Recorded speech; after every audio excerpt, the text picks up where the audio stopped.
Annie Claff here from the PNC Digital Desk, presented by PNC Bank, brilliantly boring since 1865. The O's win in a big way. Here's Tony Mansolino. Today, I mean, it's a pretty good player.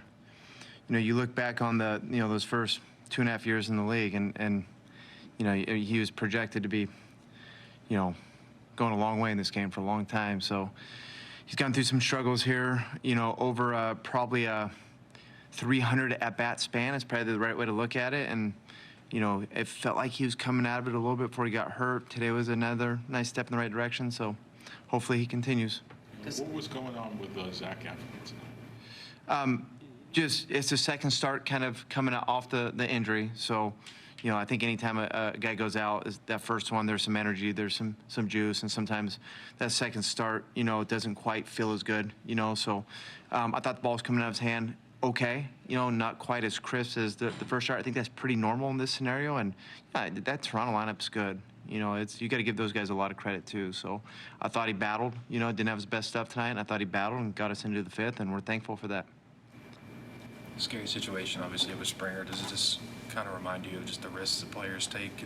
Well, George is one of the more well-respected players in Major League Baseball. So really, when any player is in that scenario, I think anybody that's ever kind of stood in the box or stood on a field at any level, I think we all kind of cringe. Then you see it happen to a guy like George, and it's even more so terrifying. We hope he's okay. The fact that he walked off the field, that's encouraging. Offensive nights like this for your team, does it kind of show that when you do have everyone healthy and it can really click, and it's a potential that maybe you wish you had more times this season? Sure. Having them all together helps. I mean, it's better than not. I think we know that. I do think that the guys have played good baseball for a couple months, and I feel like they have swung the bat better here over a couple months, and I would guess the numbers kind of show that. I have no idea. I think the runner and scoring position stuff has been a lot better here over the last couple months relative to the previous 6 months.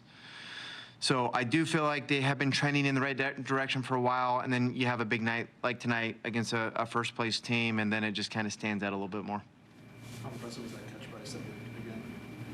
Yeah, he just, listen, the defensive metrics, we were looking at them today, and I'm not going to say the names that we were looking at, but we're looking at well-known players, star players that in DRS are and outs above average. They were 15 to 16 a gap between the two. So in a DRS, they're like a positive 15, and an outs above average, they're 0. How is that possible? So I do think that when you look at metrics and all this stuff, going back to Sed, you got to look at the whole picture. We look at Sed today. I think Sed's a 0 or a 1 in outs above average. So he's a negative 17 in DRS. He's pretty much a neutral, a 1 in outs above average. Which one is it? I have no idea. I'm as confused as you guys. So when you see Sed make the dive and play in center field the other day, okay. When you see him do what he did today, okay.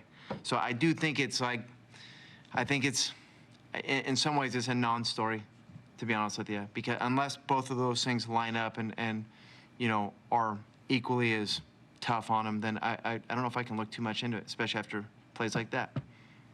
That'll close things up here from the PNC Digital Desk, presented by PNC Bank, brilliantly boring since 1865.